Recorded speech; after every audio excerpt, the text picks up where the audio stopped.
नमस्कार, मी स्वाती माझ्या यूट्यूब चॅनलमध्ये तुम्हा सर्वांचं अगदी मनापासून स्वागत करते।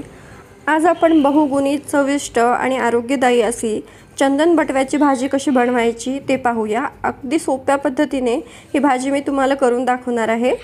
तर हा व्हिडिओ तुम्ही शेवटपर्यंत नक्कीच बघा आणि जर तुम्ही माझ्या चॅनलवर नवीन असाल ना तर चॅनलला पटकन सबस्क्राइब करा। चला तर मग सुरुवात करूया। तर सर्वप्रथम मी इथे एक जुडी चंदन बटव्याची पाने घेतलेली आहेत। या पद्धतीने चंदन बटव्याची पाने तोडून घ्यायची आहे आणि काही या पद्धतीची चंदन बटव्याची पाने असतात, तुम्ही बघू शकता।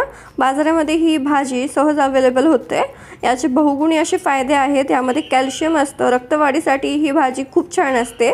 तर ही चंदन बटव्याची भाजी तुम्ही नक्कीच खायला पाहिजे, जेणेकरून आपल्या शरीराला भरपूर असे बेनिफिट होतात। आता ही भाजी आपण 2 ते 3 पाण्याने स्वच्छ धुवून घ्यायची आहे, कारण याला भरपूर प्रमाणात माती असते। आता काही लोक याची ओली भाजी किंवा पातळ भाजी देखील करतात, पण मी आज तुम्हाला सुकी भाजी दाखवत आहे। तर सर्वप्रथम मी चंदन बटव्याची पाने या पद्धतीने कट करून घेत आहे। तुम्ही हवं असल्यास न कट करता देखील भाजी बनवू शकता, पण ते काड्या तोंडात येतात म्हणून मी कोणतीही भाजी कट करून घेते। इथे तुम्ही बघू शकता सर्व भाजी मी बारीक अशी कट करून घेतलेली आहे। चला तर मग झटपट होणारी चविष्ट अशी चंदन बटव्याची भाजी बनवायला सुरुवात करू। तर सर्वप्रथम एका कढईमध्ये आपल्याला एक पळीभर तेल घ्यायचं आहे। तेल छान तापलं ना की त्यामध्ये 1 चमचाभर लसूण ठेचून घालायचं आहे। सोबतच 2 हिरव्या मिरच्या देखील मी इथे घालणार आहे। हिरव्या मिरच्याची चव हिरव्या भाजीमध्ये खूप छान येते, तर नक्कीच घाला।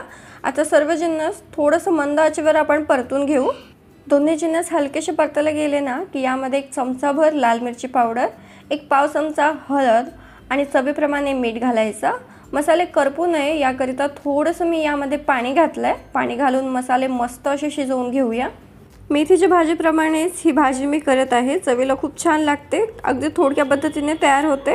मसाले इथे छान भाजून झालेले आहेत। आता आपण कट करून घेतलेली चंदन बटव्याची पाने यामध्ये घालूया आणि मोठ्या आचेवर 1-2 मिनिटांसाठी परतून घेऊ। तुम्ही बघू शकता भाजी हलकीशी दबलेली आहे, म्हणजे थोडीशी मऊ पडलेली आहे। आता आपण एक झाकण ठेवून 1 मिनिट भाजी शिजवून घेऊ। भाजी शिजून झाली ना की यामध्ये 1 पाव वाटी भिजवलेली मुगाची डाळ घालायची आणि ती देखील भाजीमध्ये व्यवस्थित मिक्स करून झाकण ठेवून फक्त 2 मिनिटांकरिता ही भाजी आपण वाफवून घेऊ। चंदन बटव्याची भाजी पटकन अशी शिजून तयार होते, तिला शिजायला जास्त वेळ लागत नाही। त्याकरिता डाळ भिजवून मगच डाळीचा यूज करायचा, कारण कच्ची डाळ या भाजीमध्ये शिजणार नाही। झाकण ठेवून 2 मिनिटे या भाजीची वाफ काढून घेतली आणि इथे भाजी आणि डाळ अगदी व्यवस्थित शिजलेल्या आहेत। आता इथे आपली गरमागरम चंदन बटव्याची आयुर्वेदिक अशी भाजी बनून तयार आहे।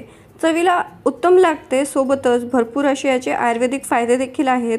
कॅल्शियमने भरपूर अशी ही चंदन बटव्याची भाजी तुम्ही एकदा नक्की ट्राय करा। कशी झाली कमेंट बॉक्सद्वारे आम्हाला कळवा। आजची रेसिपी आवडली असेल तर व्हिडिओला लाईक करा, तुमच्या फ्रेंड्स आणि फॅमिलीसोबत जरूर शेअर करा। चॅनलवर नवीन असेल तर चॅनलला सबस्क्राइब करा। लवकरच भेटूया अशाच एका नवीन रेसिपीसोबत। तोपर्यंतसाठी धन्यवाद।